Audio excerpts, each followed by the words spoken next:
So I certainly think you can think about it from President Trump's point of view in terms of his goals. Obviously, when he's talking about, our trade imbalance or our trade relationship with Canada and Mexico, he's mentioned three things in his Truth Social posts: fentanyl, border security, and the economy. But from the Canadian and Mexican perspective, it's much easier for them to go to President Trump and say, look, we'll do something on fentanyl and border security today.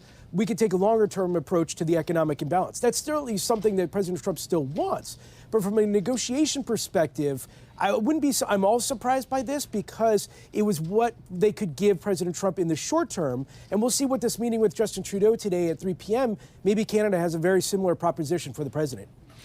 So, I'm not even sure where to go here, but I guess as you kind of phrased it there, Nathan, this is a president that likes to negotiate, he's transactional.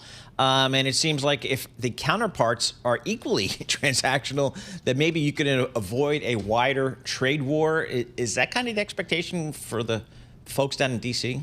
Yeah, so if you're part of the bull case, I think, in terms of that, President Trump is a negotiator and so forth, this is fitting into that narrative. Obviously, you do have to prepare for tariffs because we do think tariffs are coming, but it just really depends on the sectors and also the broad impact of those tariffs. So let's just say that if Justin Trudeau, the Prime Minister of Canada, and President Trump make a deal today at 3 o'clock, and it follows the same timeline as Mexico, you get 1 month, President Trump is eventually going to come back and say, okay, well, let's talk about those trade imbalances. Let's talk about, in his Truth Social posts, about making Canada the 51st state. But, again, it's about extracting concessions. So what do we have to do for us in the market side? You certainly have to prepare for it. But also at the end of the game, it's very difficult to call because it's just one man's decision. And so we're just going to have to stay tuned and see what happens. All right, so that's a great point. Stay tuned. What are you staying tuned for? Like, what are going to be the key phrases, the key words, the key pressers that you're going to be watching out for to tell you what the reality is going to be?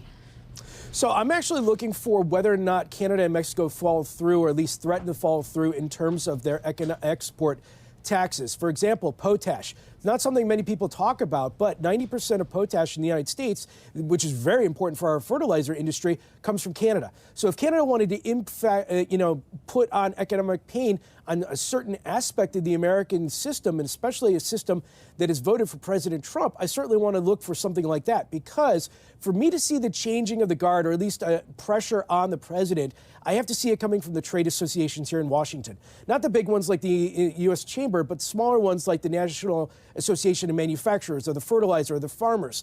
They're the ones that can put pressure on their allies on Capitol Hill to go to the White House and say, President Trump, you need to step back. So retaliatory tariffs is not something we talk about here much in the United States in this context, but that's really what I want to see if President Trump eventually would move away from these threats.